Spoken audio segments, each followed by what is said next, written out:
How many times have we just muddled through a conversation with a customer with the wrong tools, with the wrong questions at the wrong time? Like, how many times does that happen? I know for me, I can speak from experience that in the early years that was all the time. Welcome to the Sales Made Simple podcast. This podcast is dedicated to helping overwhelmed outdoor living professionals, landscapers, and hardscapers just like you increase your closing rate to over 75% without doubling your workload so you can build a seven-figure business that doesn't need you. I'm your host, Joshua Gillow. Let's dig in.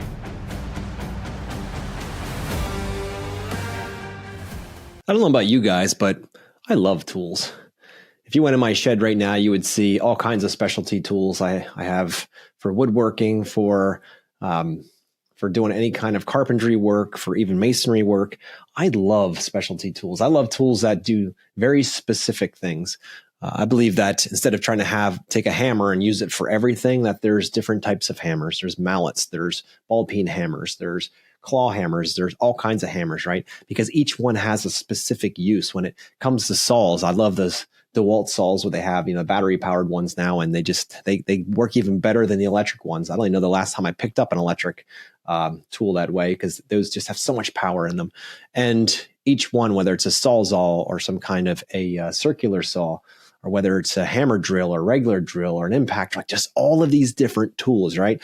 And I love these things. I'm not a person that loves to have 50 of one thing. I like to have one really good one, like that works really well, but has a very specific purpose. My wife thinks I'm crazy, but that's okay. If you go in my tool closet, you'll see all of those different things. Now, I say all of this because, the other day, my son and I were working on a project, and he was trying to move a 6x6 that was connected together with another one. He's trying to take a claw hammer and trying to pull it apart. And I said, I'm like, so what are you trying to do? He's like, I'm trying to pull this apart. I said, do you really think that's the right tool for that?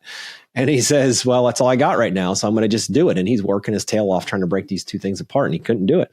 So I reached over and grabbed a crowbar, a long crowbar, and said, why don't you try this?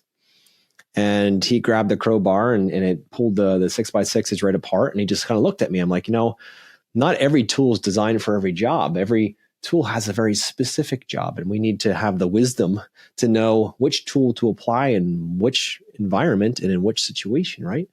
And as I'm sitting here reflecting on that experience and reflecting on my tool shed, I'm thinking, man, how true is that when it comes to sales? Like, how many times have we just muddled through a conversation with a customer with the wrong tools, with the wrong questions at the wrong time? Like, how many times does that happen? I know for me, I can speak from experience that in the early years that was all the time. I would constantly go out to meet with new customers. I didn't have any way to pre-frame or figure out exactly if they're going to be good or pre-qualify. I didn't have any of that. All I knew is that I was going to go out and I was going to talk to a client. And the more I showed up in front of, the more clients would say yes, and I would be able to keep my business running. So it was a volume game, right? The problem was that I was taking the hammer out to that 6x6 constantly, thinking that was the only way to do it, because that's all I knew. And the problem was that it took a lot more work, and I didn't have very good results in the beginning, closing rate wise, and the kind of projects we would get, because I just didn't have the wisdom or the skill to know there was other tools available. I didn't know there was crowbars. I didn't know there was saws. I didn't know any of that stuff. All I knew was that I had a hammer, and that's what I used. Over time, I started to realize that maybe there's some other tools out there. I watch other guys working and communicating and building their businesses. And I said, they have a couple of tools that I don't have. Like, they're really good at asking good questions. And I didn't have that tool. Everything was I had a hammer. That's what I had. And I said, well, wait a minute here. What if I would invest and actually buy a crowbar? What would that be like? I see other guys use it on their projects. It seems like it saves them a lot of time. And, so I bought a crowbar, and next thing you know, invested in learning how to use it, which isn't obviously that very difficult. But you're like, wait a minute, where else could I use this? Is it just for pulling timbers apart, or can I use it to leverage other things too? And then after that, I'm like, well, what about power tools? What about wheelbarrows? What about shovels? What about all these different types of picks? And your mind starts opening up to all these other tools that could make your life easier and get the job done more efficiently. So if we can take that same idea and turn it into, or when we take that same idea and turn it into point it at how we communicate with our customers, and think, well, maybe the hammer that we've always used might be the right tool, and maybe it's not. Maybe there's some other tools that you need in your tool bag that you can pull out. Maybe it's a screwdriver. Straight slot, Phillips, Torx, what's it going to be? Depending on the screw, right? Well, if you only have a straight slot screwdriver and you've got a Torx client, that's not going to really work, is it? It's not going to fit together. You're not going to be able to help that client or serve that client because we only have one focus. We only have one skill set. I'm here to tell you guys, just like tools, you can learn how to use and acquire new tools and new skill sets in order to help serve more people. Because the clients that I first started working with, when I first started out my company, $1,000 project was a big deal. $2,000, $5,000 project they were big projects. And I still, to this day, remember the feeling of thinking, how do people have that much money sitting in an account somewhere? Like, holy moly, like how is it that somebody has $5,000 sitting in an account somewhere that they're willing to give me for outdoor living or landscaping? Back then it was mostly cleanups and maybe little projects here and there. How do people have that? I couldn't see it because I certainly didn't have it. So I had to start thinking a lot wider, and to realize that my view of the world is not exactly the same as everybody else's. And it's a blessing that's true, but it's tough when you have 20-year-old eyes trying to figure this stuff out, right? So back to the tools. I learned along my path that if you want to be dangerous in a very loving, serving way, but dangerous out there helping people, being really, really masterful and great at your craft, you need to have a lot of tools. You need to have a lot of opportunities, a lot of ways, a lot of, I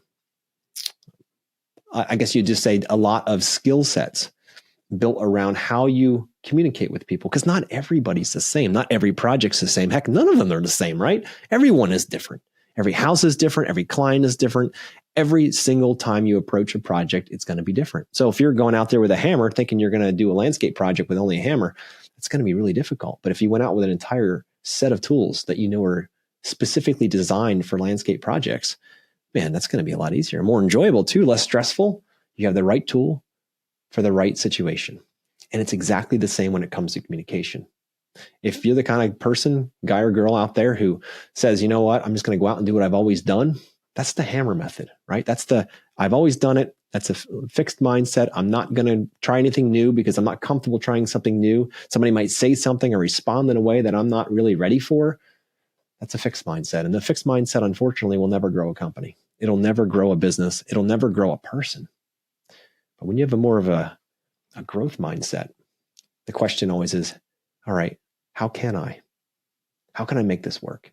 How can I learn new skills? How can I become a better communicator? How can I get out there and be able to serve my clients at a higher level?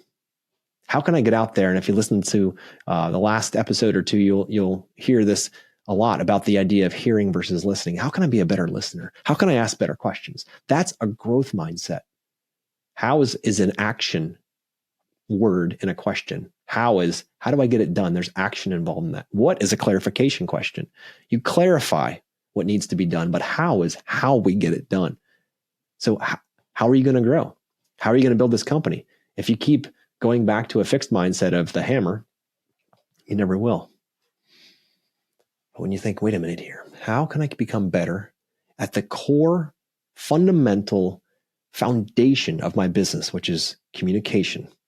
How do we become better at that? Because when you communicate better, when you listen better, ask better questions of your team and of your customers, you can move the ball a lot faster. You can determine right away whether this is a good customer or a customer that's just going to waste your time. You can determine right away whether this is going to be worth your time or not, whether it's worth saying no to your children that have a basketball or volleyball game to go out to meet with a client. You're going to have a much better understanding of whether you're going to actually make that a fruitful adventure and just say no to your kids so you can go out and collect a check, or whether you're going to say no to your kids, go out and not collect a check and come home with your tail between your legs. And you're like, oh crap. Yeah, they said they'd call me and they never do. So full circle, guys, when it comes to communication, when it comes to sales, there's simply tools, just like my tool shed, just like your tool shed. Each one of those tools is a very specific function, and each one of those tools required a little bit of your time to learn how to use. But once you learn, then you can go in there and grab that crowbar to move those two timbers apart. Or you can grab that pick if you've got to go through really hard ground. But if all of you've got is a hammer or all you have is a shovel, how effective are you out there in the workplace? How effective are you as a sales professional? You need to have a tool shed full of specialized tools. and then learn how to use them. It's no good if you just go to Harbor Freight or you go to anywhere, really. You can go to Lowe's and just buy a ton of tools, or Snap-on and buy a bunch of tools and have them in your shed, and A, don't know how to use them, and B, barely ever touch them. That's a gigantic waste. But if you learn, as you get the tools and learn how to use them and where they're best applied and how to apply them, man, that could make everything different, and in a most positive way. It can make going out and communicating with people so much more of a joy. And imagine if you have, just like when you start a project and you know you have all the right tools to do it, you're like, all right, this is going to be an easy project. We got the skid steer, I got the backhoe, I've got my slings that I need for my boulders, I've got all my big rubber pads to get in and out of the project, I've got all the right shovels, I have all the right compactors, I have all the stuff that I need to build this project. So now we can go out and build with confidence. Listeners, it's the same thing when it comes to communication. Our industry memorializes and celebrates having so many tools for everyone to see. Look at all the stuff I bought for my business, all the trucks and the trailers and the compactors and the skid steers and the excavators and the trailers and the just keep it going, all of that stuff. They're so proud of that, and they should be. But if communication is lacking, or communication isn't focused on as vigorously as buying equipment that you can sit in, it's only a matter of time before somebody else around you does, and you're out of business. I would argue that communication is even more important than physical tools, because you can get a lot further communicating than you can, or being a really good, solid professional salesperson, than you can with your tools. Because if you can't sell, those tools aren't getting used. They're sitting there collecting dust, and all you're doing is making payments on a piece of iron sitting around. It is absolutely important to make sure that your sales game is top line, and that you're prioritizing it just like you are when it comes to buying saws and buying gloves and buying work boots, all the tools that you need to be effective in the field. Imagine if you focus just 20% on your communication. How would that change your business? And the cool part about when you learn skills, you learn sales tools, and you learn how to integrate these sales tools and when to pull them out and when not to, it's a lifetime. We call it evergreen investment. That's a lifetime investment. It's not like your skid steer that you're going to use for a bunch of years and eventually trade in. It's going to cost you a ton of money. This is something you learn once, and you continue to rep to get better at it, to master it, but it never goes bad. So if you're listening right now and thinking like, yeah, I got a lot of tools. I get it. My shed's full too. I like specialty tools. I like to have the right tool for the right job. Book a call.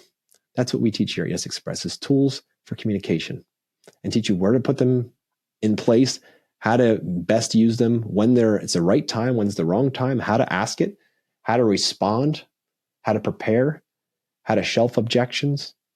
These are all tools that anybody can learn. Imagine if your communication arsenal was as robust as your tool arsenal that you have, physical tools for your jobs. Imagine how much more effective you could be serving people out there, and how much more effective you could be when it comes to bringing projects in for your team. Imagine all the celebration that'll happen around your business when you come back and you're just out there crushing it. You know how it is when you go out and you have a couple of projects to just line up and they all say yes, and you feel like $1 million. You're like, wow, it's amazing. I just sold all these projects. And then you have weeks where you can't sell anything. Imagine if you had more of the upside, more of that celebration time, and a lot less of the anguish and frustration of a bunch of false yeses or flat out no's for projects. That's possible for you. And I know it because it's changed my life. And if you can change the life of somebody who is not somebody who's very good at communicating, who was more the quiet person, who would rather buy some kind of physical tool and go out and work with his hands, but not necessarily want to learn communication, well, if I can do it, you can do it. That's all I got to say.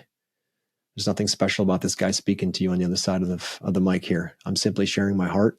I'm simply sharing the truth that I've learned through 46 years of life and God's grace in my life. And now he's asked me to share these stories so that the listeners out there will grow and realize that they're not lost. They're not broken.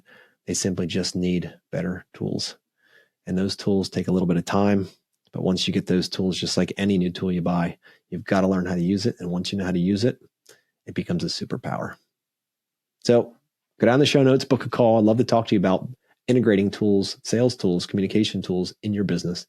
It's going to take you from where you are right now to as far as you want to go. This is the missing link. Thanks, guys. Talk to you next week.